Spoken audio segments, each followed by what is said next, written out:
Hi, it's Ariel with Auto City in El Cajon, San Diego's award-winning used car dealership. Behind me is a 2018 Nissan Kicks in gun metallic with a charcoal interior. This car has just over 14,000 miles. The Kicks is a new-ish subcompact crossover SUV from Nissan. It has replaced the outgoing Juke. Now, even though I would never personally own a vehicle called Kicks, in my opinion, it is a vast improvement over the Juke, which was not only one of the ugliest cars I've ever seen, but surprisingly impractical as well. The Kicks is not only better looking than the Juke, more well designed, it has a lot of great practical features, a large trunk, a comfortable back seat, and some nice new tech features that do make it an actual viable choice in the subcompact crossover SUV segment. Speaking of that segment, I recently reviewed the Hyundai Kona, which is Hyundai's first ever subcompact crossover SUV, so I saw it only fitting to maybe compare that Kona to this Kicks and, see how they stack up against each other in the relatively affordable subcompact crossover SUV segment. Let's get to it. Kicks.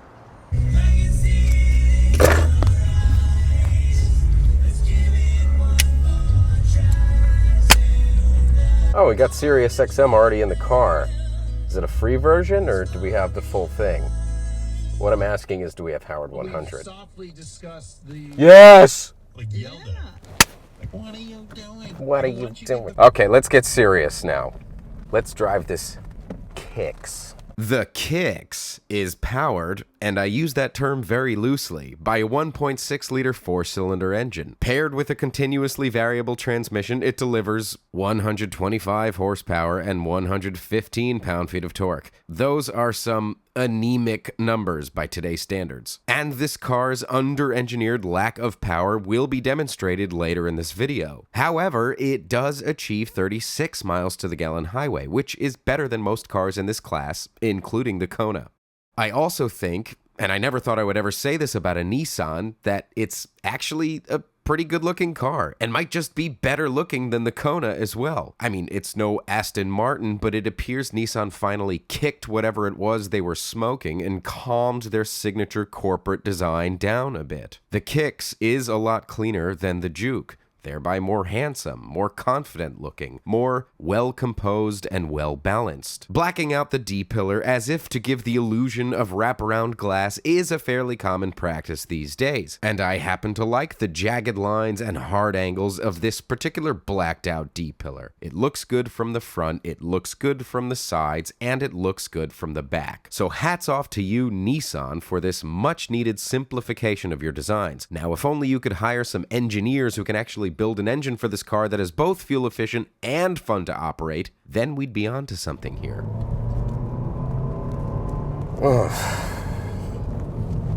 Alright, acceleration in this car is less than breathtaking. It pretty much feels exactly like the Juke when it comes to taking off and getting up to speed, especially when comparing it to the Kona, which was actually pretty peppy. Where this car does have a little bit of an improvement over the Juke, however, is handling. It does actually have some pretty good handling. So you're not going to get up to speed as fast as you might like, but you can corner a little better than you might expect in this car. That is a nice surprise and a big improvement over the Juke. So when it comes to acceleration, the Kona still beats this car, but handling, I'd say, they're pretty on par with each other. This one is a little bit taller feeling, and it does feel a little, ever so slightly more like an SUV than a car, where the Kona felt a lot more like a car. But it's a pretty good handling car. I just wish it got up to speed a little better. It's as anemic as the Juke was. Also, the shape being what it is, it's a little bit wonkier than the Kona. Meaning visibility is okay out the front, but the A-pillars are super thick, and I do have a hard time kind of figuring out the most ideal seating position. Again, overall, not bad, not horrible, not the worst. Just maybe take some getting, oh, come on, just give me 40 miles an hour. There you go. It's like you gotta redline it just to get to 40. Like the Kona, the build quality and materials they use in this cockpit does leave a lot to be desired. It just feels cheap in here. This piece of trim is like, I don't know what that is. It looks like something out of an airplane bathroom. And this door panel here is the cheapest, ugliest, most unfinished looking piece of car trim I have ever seen. The seats are a lot stiffer and a lot less comfortable than the Konas, even though there is a really nice elevated armrest here. Where this car excels over the Kona, however, is it does feel a lot more modern than the Kona. The Kona had so little offerings in the way of modernism that it could have been built 10, 15 years ago and you wouldn't have known the difference. Whereas this car does have a little bit more high-techiness to it, and it does indeed feel like a car from 2018. Besides the center display here, which has all the things you can imagine, it does have a USB and an aux port here, as well as 2 USB chargers down here, although no center console. And again, this piece of plastic is pretty cheap. It does have a start-stop button, which Nissan's actually been implementing for quite some time.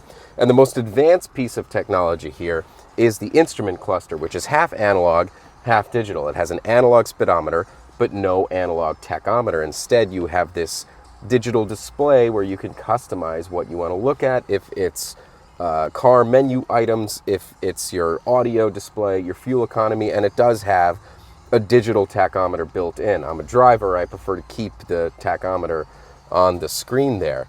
So it does feel a little bit more modern, and despite the cheap materials they use to build this interior, I think it also looks nicer than the Konas. It really does have a nice interior cockpit. It kind of reminds me of Mazda, who really stepped up their game over the last few years with their interior design, and it looks to me like Nissan is trying to take a page out of their book to keep up with their competitors, and they're doing a pretty good job at it.